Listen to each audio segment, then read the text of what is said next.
Well, of course, usefulness, is one thing. Truth or untruth is another. Unless, of course, you accept a purely pragmatic, theory of truth, like that of William James. That's another matter. I take it that we don't. Buddhism certainly doesn't. So, the question of the truth of hell, so to speak, is quite a different question from the psychological question of its usefulness. If there isn't such a thing as the truth of hell, well, even its usefulness is called into question, because in that case you have to impose on people a useful fiction, which of course Plato in the Republic, I believe, recommends the rulers to do.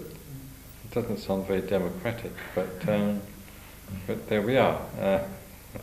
Plato didn't believe in democracy anyway.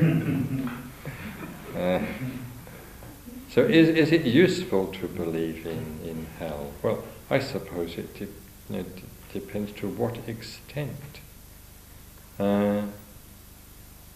I think I can say that I do know, even within the movement, perhaps even within the order, people who've not been helped in the past by the traditional Catholic teaching about hell.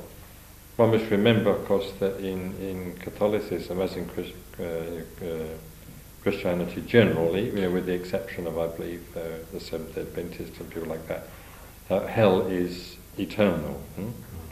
And that's rather a different thing, from the Buddha tells, because though they may go on for a very, very long time, and Gampopa does go into that, doesn't he? They don't go on forever.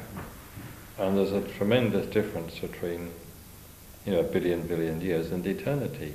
If you're in hell just for a billion years, well, there's some room for hope. But not if you're in hell for eternity, which seems to me really to be a quite dreadful concept. I really wonder how anybody could ever have thought even of the idea. So I think actually some of the ideas about hell in Gampopa's chapter, are pretty appalling too.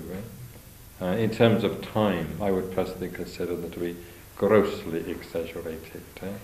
I can't imagine even the most industriously wicked person, in the course of a single lifetime, committing enough evil actions to justify, a spell in one of those hells of that duration. Not even Hitler, or David Dutter, or Judas Iscariot, or Tamerlane, or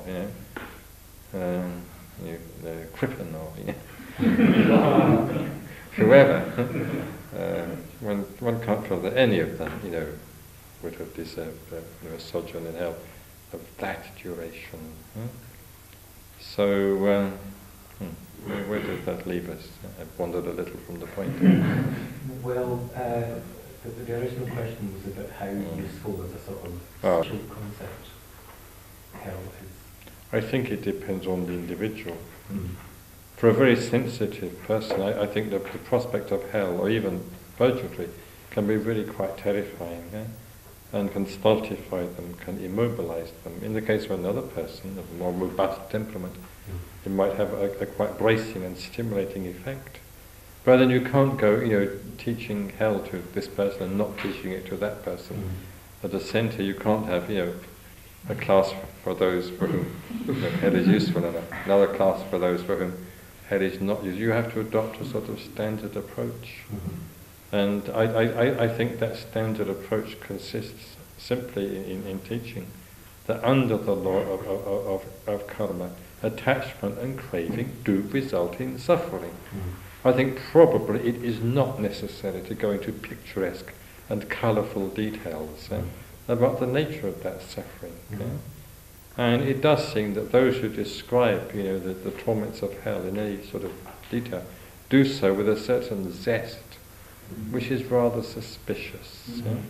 You probably remember the sermon of the Catholic father to some retreatants, as described in James Joyce's portrait of the artist as a young man. If you want a taste of the Catholic teaching about not just hell but the four last things, or just read that particular chapter. It's very well written. The priest was apparently a very good speaker, a very good preacher, And he really succeeded in putting the fear of hell into those boys. Didn't prevent them going a bit astray later on, certainly not James Joyce. But some trace of it no doubt lingers, some little whiff of brimstone and sulphur amidst the incense, which perhaps troubles you at times. And perhaps in the case of some sensitive souls, gives you a really guilty conscience and prevents you from enjoying yourself to any extent. So why do you think that Gampopa spends so much time on elaborating?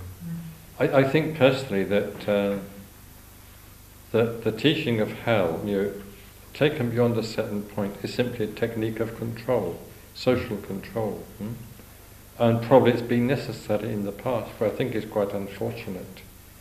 I think unfortunately you have to terrify people into being good or even just being decent through the threat of eternal punishment. It didn't always work, even in the Middle Ages. I mean, every preacher almost throughout the Middle Ages was denouncing the people for their sins. And apparently, I get the impression they were far more sinful during the Middle Ages than they are now. And they were sinners on a grand scale, in a very colourful sort of way, not the drab, colourless little sins you get nowadays. In some ways, Benvenuto Cellini was quite representative, quite characteristic of his age. Well, his age wasn't the Middle Ages. The fine bloom, as it were, had been taken off sin by his time, but he did pretty well. But, some people during the Middle Ages, they did also extraordinary things. The 7 deadly sins, really had a very good time, it would seem. I think people are much more respectable now than they were in the Middle Ages. So it was I get the impression that the Church, with its very vigorous teaching of hell, was only just able to keep things under control. So I think that's probably the teaching about hell, whether in Christianity or in Buddhism or in Islam, was beyond a certain point was simply more or less a technique of social control, which seems to be almost necessary.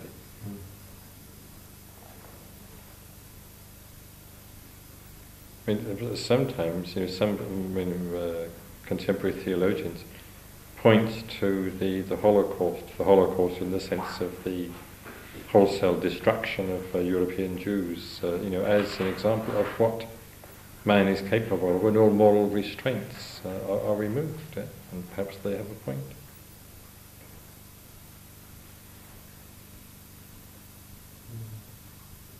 Because in the Middle Ages, you might say, they didn't have such a well-organised police force. Even in Britain, wasn't until the middle of the last century we had a proper police force. So if you don't have a proper police force, and you don't have a properly organised secret police, and you don't have a properly organised army, you don't even have an inquisition. Well, what have you got to fall back on? You've got to fall back on ideology. You've got to fall back on, perhaps, the teaching about hell. Even Plato considered that to be useful. So I think this is, I'm afraid, quite a large part of the story.